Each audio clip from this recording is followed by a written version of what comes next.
I was born into a 6th-generation Mormon family. My family was Mormon before they even came to the United States, and everything we did was centered around the church or the prophet. Nothing I did mattered unless I was having conversations with the Almighty. Nothing I did was good enough. Nothing I did mattered enough. I was completely lost in a faith that has no touch with reality, and it hurt. It was confusing. Everywhere I looked, I was met with disappointment, and I just needed an escape. I grew up in Southern California in a pretty average home. I mean, on the outside you wouldn't really think much of it, but what was going on the inside was detrimental. You know, everything we did was based around the church. Everybody we knew was based around the church. We didn't have friends that didn't go to our church. We couldn't go to birthday parties if that person wasn't in our church.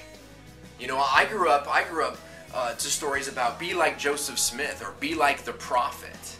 And these just insatiable standards that I couldn't adhere to. Meanwhile, I'm watching friends and people that I know act one way at school and a different way at church. And all I can think is, man, you hypocrites. And they looked at me like I was supposed to live this same lifestyle. I was supposed to go and do whatever it is I wanted to do during the week and then totally change that around on Sunday like I'm a different person. There was no God there. There was no enlightenment inside me.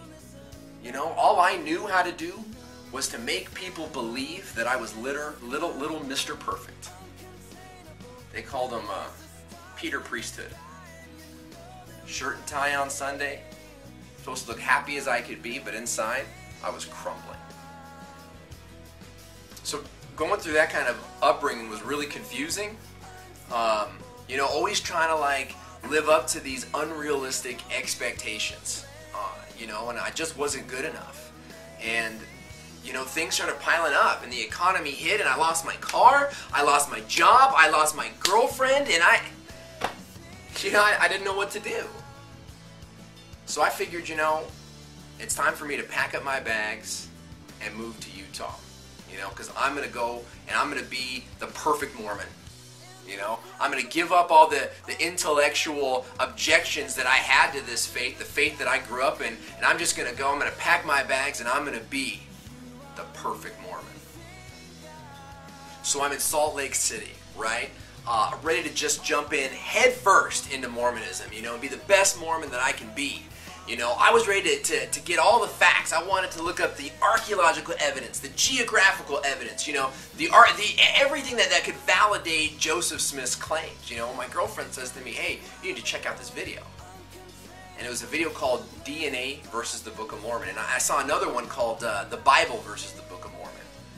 And in this video, they've got all these former Mormons who are scientists with PhDs talking about how not one single archaeological or scientific find has ever supported anything Joseph Smith said. And I was like, man, my whole family believes in a lie. And that was really hard to deal with. So I took that same mindset of evidential arguments and I applied it to the Bible. You know, I heard this guy say that no archaeological evidence has ever refuted the Bible, and I set out to prove him wrong. And I'm like, I'm going to find one. I'm going to look. And I looked in archaeology, geography. I looked in anthropology. I looked in linguistics. And you know what I found? I didn't find anything that could contradict what I was reading right there in the Bible.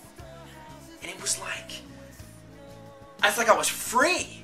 You know, I was free from the bondage of this incorrect, false faith and false prophet, and free to live in the truth of Jesus Christ. After that day, everything made sense. You know, God had just revealed himself to me in a way that it's unspeakable. I mean, through the language of mathematics and science, and also through his word, the Bible, everything made sense. I mean, the plan of salvation, the Holy Trinity. You know, I realized that there's nothing that I can do to get to heaven. Because it's not about how good I am, it's about how good he is. And by his sacrifice on the cross, all my sins are washed away.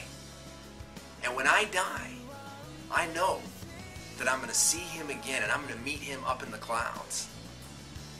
And he's already blessed me with so much already. You know, I went back to school, I married my girlfriend, and he's just continually blessed us.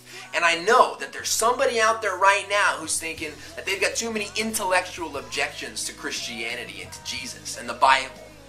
And all I gotta say is go seek the truth. Don't hide behind what you think you know about the Christian that you grew up with or about what your science teacher said in class. Go seek it out for yourself. And I promise you, God will not let you down.